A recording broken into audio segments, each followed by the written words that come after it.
दोस्तों, बाबा साहब से हमारा देश ही नहीं अपितु संपूर्ण विश्व परिचित है।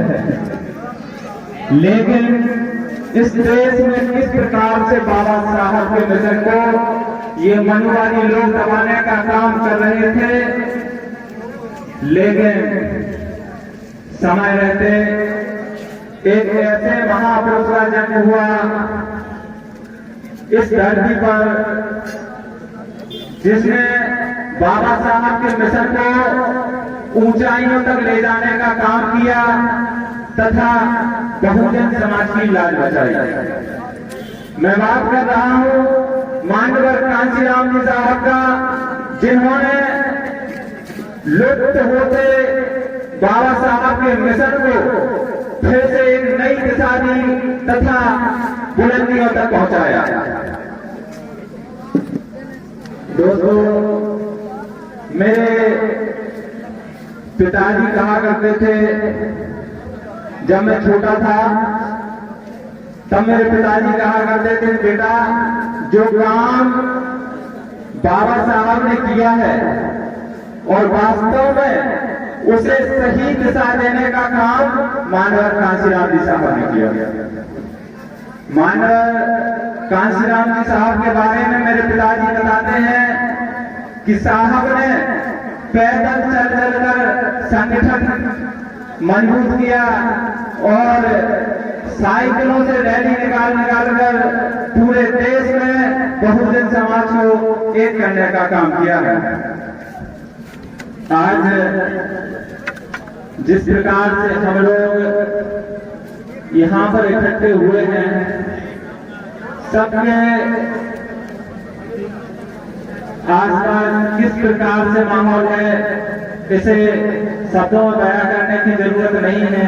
सभी लोग खुद समझ सकते हैं कि आज ये पूरा नेगोरा गांव किस प्रकार से नीले रंग से चहकता महकता नजर आ रहा है।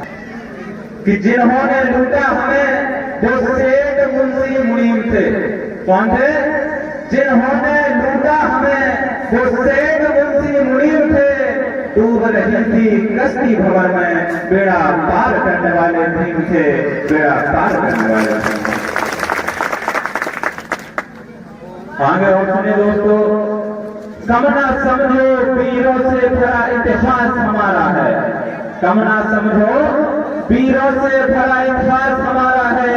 याद करो मनुवादियों, ऊधम सिंह ने घर में घुसकर दुश्मन मारा है, घर में घुसकर दुश्मन मारा है।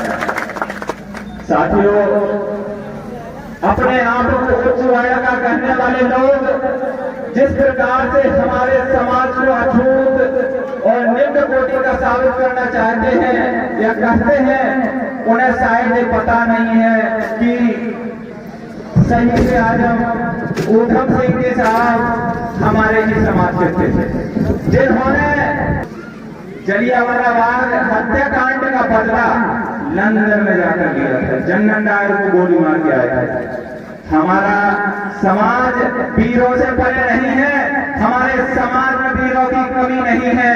इन लोगों को शायद याद नहीं भीमा कोरेगांव की घटना, जहां पर हम 500 थे और ये 28,000 थे। हम कितने थे? 500 और ये 28,000 थे। 500 ने 28,000 को धूल जुटाई थी। इतिहास पढ़ के देख लेना। किसी भी मामले में आप आमना सामना कर लीजिए। बाहुबल के मामले में हम पीछे नहीं रहेंगे। बाहुबल के मामले में हम 85% हैं और आप 15% है। इस बात को ध्यान में रखिएगा। और बुद्धि की बात में तो आप कहीं दूर दूर तक नजर नहीं आते हैं, क्योंकि हम लोग उन महापुरुषों के वंशज हैं जो दुनिया में केवल अपनी बुद्धि और दिमाग की वजह से महान बने हैं। डॉक्टर बाबा साहब भीमराव अम्बेडकर, जिनके लेवल का आज तक हमारे देश में कोई महापुरुष पैदा नहीं हुआ जो उनकी बराबरी कर ले बुद्धि के तौर पर। कांशीराम से त्याग न देखा जो खुद को मिशन में मिटा दिए। कांशीराम साहब त्याग न देखा, जो खुद को मिशन में मिटा दिए, तिलक तराजू और तलवार को उनकी औकात दिखा दिए, उनकी औकात दिखा दिए। समय का अभाव है, इसलिए मैं अपनी बात को बहुत ही जल्दी समाप्त करूंगा। कुछ खुद हम मिट जाएंगे मंजिल पाने को, खुद हम मिट जाएंगे मंजिल पाने को, लेकिन नीले रंग से रंग देंगे सारे जमाने को, नीले रंग से रंग देंगे सारे जमाने को। जय जय जय जय जय भीम। मैं अपने पिताजी से पूछता था कि पापा आप इस तरह से अपनी पूरी जिंदगी बाबा साहब के विषय में लगा दिए, आपको कुछ हासिल नहीं हुआ, लेकिन पापा क्या बोलते हैं, तुझे बेटा तसल्ली हासिल है। मैंने कहा किस बात में? बोले कि बेटा मुझे तसल्ली होती है कि जो हमारा समाज कल इन सवर्णों की गली से गुजरता था उससे नीचे करके गुजरता था, लेकिन आज हमारा समाज सिर्फ गर्व से ऊंचा करके गुजरता है। जब मैं अपने पिताजी से इस तरह की बात करता हूँ तो मेरे पिताजी अक्सर एक शायर बोला करते हैं, उसे मैं आप लोगों के सामने सुनाना चाहता हूँ कि अफसोस नहीं है जहन में कि हमने सारी उम्र खर्च कर दी भीम के मिशन में। अफसोस नहीं है जहन में कि हमने सारी उम्र खर्च कर दी भीम के मिशन में। बस याद रहे अंतिम इच्छा मेरी, विदाई देना मुझे नीले कफन में, विदाई देना मुझे नीले कफन में। संघर्ष की जंग है समर में सब साथ दो, संघर्ष की जंग है समर में सब साथ दो, करनारा बुलंद जय भीम का, करनारा बुलंद जय भीम का, सब मिलकर एक आवाज दो, सब मिलकर एक आवाज दो। जय जय जय जय जय भीम, जय जय जय जय जय भीम। दोस्तों, इस ये महासभा जो रखी गई है व्यवस्था परिवर्तन के लिए, व्यवस्था परिवर्तन का मतलब आसान। अभी दशहरा था कुछ दिन पहले, किस प्रकार से लोगों ने रावण का पुतला दहन किया। इन लोगों से पूछिए क्या इनको अधिकार है कि रावण का पुतला दहन करें, इनकी इतनी औकात है? किस प्रकार से दशहरे में रावण का दहन किया, लेकिन किसी को रावण दहन करने का अधिकार नहीं है, किसी की इतनी औकात नहीं है जो रावण का दहन करे। आप किस हक से रावण का दहन करते हैं बताइए? किसी शव को जलाने का अधिकार या तो उसके वंशज को होता है या पुत्र को होता है। इन दहन करने वालों से पूछिए रावण से आपका क्या रिश्ता है? ये लोग किस हक से रावण का पुतला हर साल दहन करते हैं? सिर्फ इसलिए ना कि उन्होंने अपनी बहन के सम्मान के लिए दूसरे की मतलब स्त्री को अपहरण करके ले गए थे, कुछ भी काटने को। लेकिन जितना सम्मान रावण ने सीता को दिया, माता सीता को जितना सम्मान दिया उतना शायद राम राज्य में नहीं मिला उन्हें।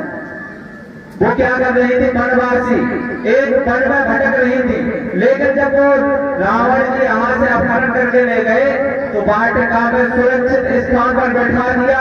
रावण चाहता तो सीता जी के साथ कुछ भी गलत कर सकता था, लेकिन रावण ने सीता जी से इतना टच नहीं किया। बताइए रावण कहाँ गलत है? क्या आप अपनी बहन का बदला नहीं लेंगे? जरूर लेंगे। कोई अगर हमारी माता बहन की तरफ आंख उठाएगा तो आंख खींच लेंगे, बहुजन समाज पीछे नहीं हटेगा।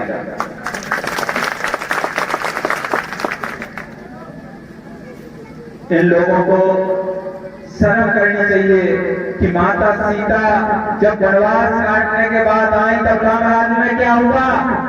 वो पेट से थी लेकर भटकने के लिए छोड़ दिया जंगल में और उंगली उठाते हैं रावण के ऊपर। इनको कोई अधिकार नहीं है।